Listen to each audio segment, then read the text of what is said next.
Thankfully, minimalism isn't about getting rid of all your stuff and keeping count of your total inventory. Some of us get rid of clothes, donate old bags, recycle and dispose unused stuff, but anything that has to deal with hobbies, it's gonna be more of a struggle. In this video, we're talking about my struggle with camera gear and what it means for me to be minimal with the gear that I have and use. Hey guys, if you're new here, my name is Mike. I'm a long-distance fiance and a nurse.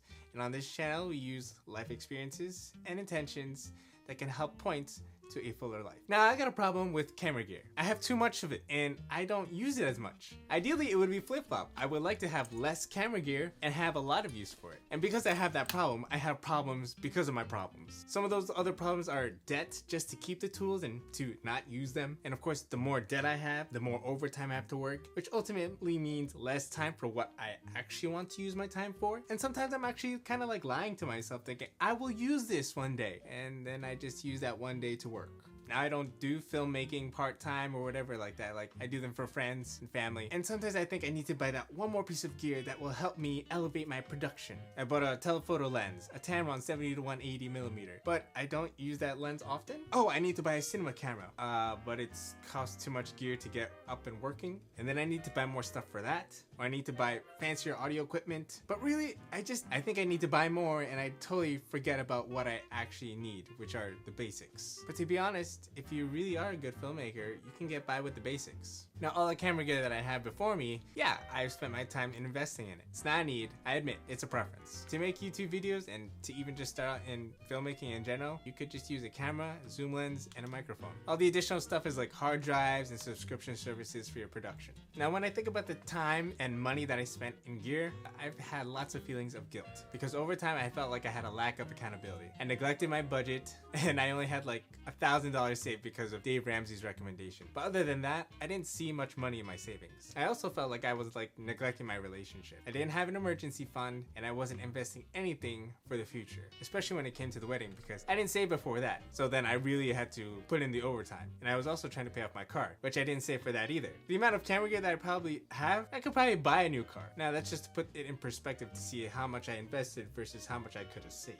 I'm in a long distance relationship and sometimes I had to use credit cards to pay for my trips. And not just so I could flex on points, but it's because I just didn't save for the trips. I was planning on the paycheck after my trip to help pay for that. What's my main source of income? I work full-time as a nurse. I don't work in film or video productions. Some of the YouTubers that I watch, they say they kind of like graduated from wedding filmmaking and then they start making the things that they wanted to make and take on the projects they wanted to take on beyond wedding filmmaking. Me, I'm a nurse who just likes to do photo and video. I bought all my stuff with my full-time job. I worked a lot of overtime, but it wasn't always like that. In the beginning, I thought that I would do photo and video jobs and then reinvest into the gear, but that didn't happen. I didn't try to do any gigs, pick up any jobs. I just worked overtime as a nurse and bought my gear. And eventually when all that guilt started piling on top of me, I just couldn't live with myself and I had to do it. I just started selling off stuff. All right, let's do this as a minimalist. All right, I got bad habits. I get into a cycle and a loop. So because I had recently just got into this whole minimalist movement, I was like, oh, I need to get rid of my stuff. Wrong,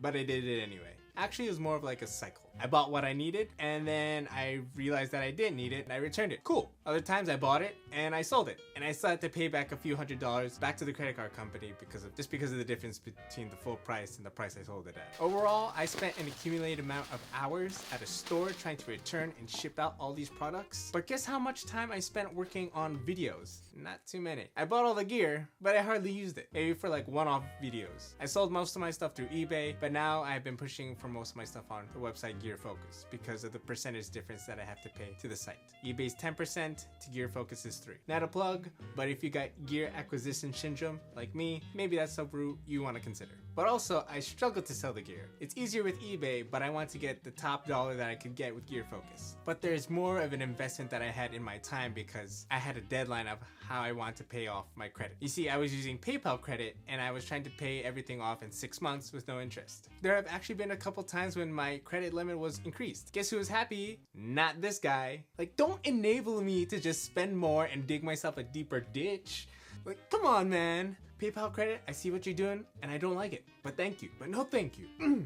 So considering that I bought most of my stuff through PayPal credit, I was thinking, okay, let me buy and sell everything within 6 months. It was just a hassle. It was like brain fatigue trying to keep up with, oh, this item needs to sell by June because I bought this other item in January, and from month to month I have to keep tabs of, am I gonna sell it? Do I have to bring down the price just so I can sell it? How desperate am I to sell it right away? And how much money do I have to spend just to make up the difference? Ugh, it's just not worth it, man. Not worth it. And the cherry on top of this whole situation was I had to work overtime while my gear collects dust. Now I could have done better in my research and made wiser purchases and spent less time buying and returning and selling. Now if I was going to be a practical minimalist, I would buy what I need, spend less time doing what I don't want, and flexing my creative muscles and dealing with what I got. And overall finding a good overall balance for everything. Because my style may be different to yours. Practically speaking, you want to buy for what you're going to use, not always buying for what if situations. If it's for a client shoot, I get it. Backups are important. But if you're like shooting for yourself,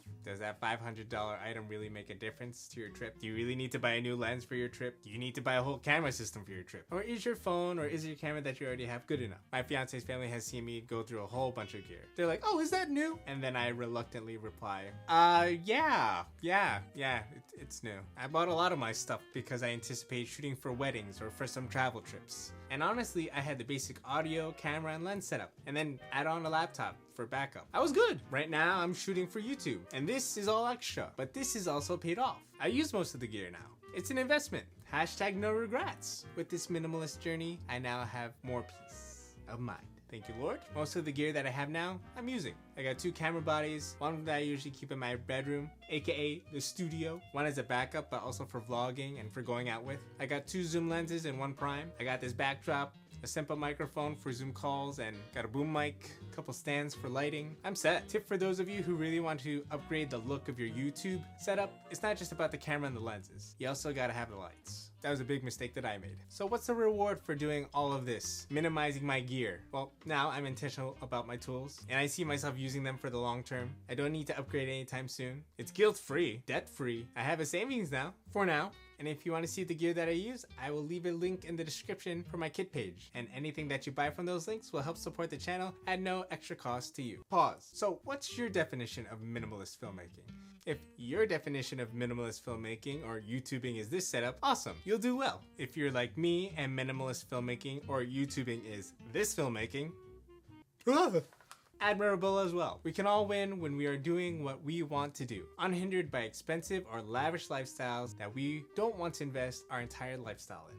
Or at least most of it. Life is too short to be working overtime for things you hardly use and hardly live for. Many of us live in debt, but you don't have to live like most people.